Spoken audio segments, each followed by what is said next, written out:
Welcome back to Happy Place Cooking. Today I'm going to be making something that I thought of all on my own, and I have no idea if it's going to come out good or not, but I'm going to give it a go. This is a crab pasta pie. Now this is almost a one-pot meal, but just not quite because I gotta cook up this pasta. So I'm going to do that. That's the first thing I'm going to start with. Got my water boiling. You all know how to make pasta. I'm not going to tell you how to make pasta, but I am going to tell you that this bag is a 1 pound bag. I'm going to do about half, maybe a little bit more of that. I'm not going to cook this whole thing for this pie because I feel like imitation crab meat can be a tad overwhelming. I am not going to put all of this in my pie either. So I'm going to probably do about half of this package.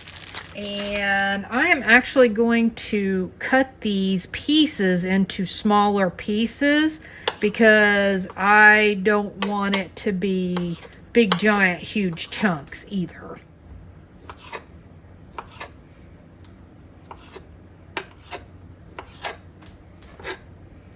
Pasta is all cooked. I have drained it off. I'm going to add in my crab meat. My oven is preheated to 375. I'm going to cut up these little potatoes. Now you could use, fresh potatoes, but I'm doing this as an easy meal.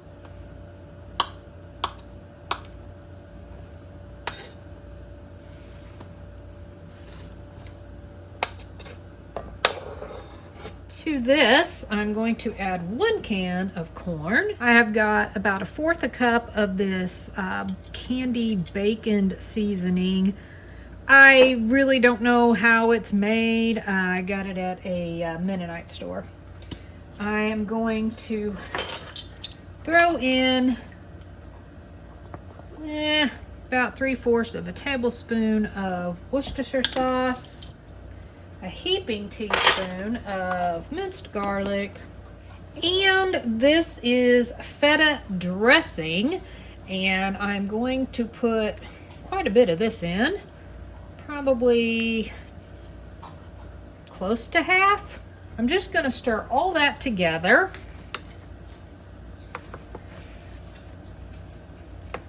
I believe my pan might be a tad bit tiny. So I'm just going to keep mixing this until I get it nice and mixed up. I have my pie crust all thawed out. I just need to roll it out. Hopefully I can do that without it tearing really bad. It's really gummy. It's a little gummy on the front edges, but not too bad. Put this in here. Do not need to poke holes in it, as I am not blind baking this. I am merely going to fill it, cap it, and stick it in the oven. It's almost like a seafood pasta salad pie. That's kind of what it is. I have some shredded cheese that I'm going to place along the top before I put the top pie crust on.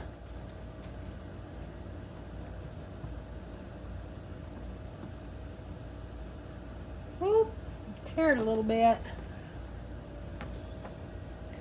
Now I'm going to try to go around the edges and combine or smush together whatever you pinch together, I guess.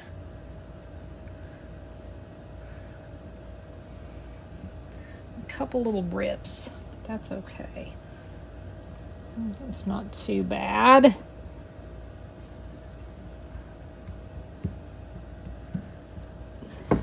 And I am going to go ahead and poke some holes in the top so that hopefully it doesn't bubble up and just bust. This is gonna go in the oven for probably about 20 to 30 minutes at 375. Well, it is not exceptionally beautiful on top, but it is done, and it is ready to be sliced up and tasted. Well, it is not exactly pretty. It kind of fell apart trying to come out. It's just a little too, like, it don't hold together. So, I mean, it's kind of to be expected.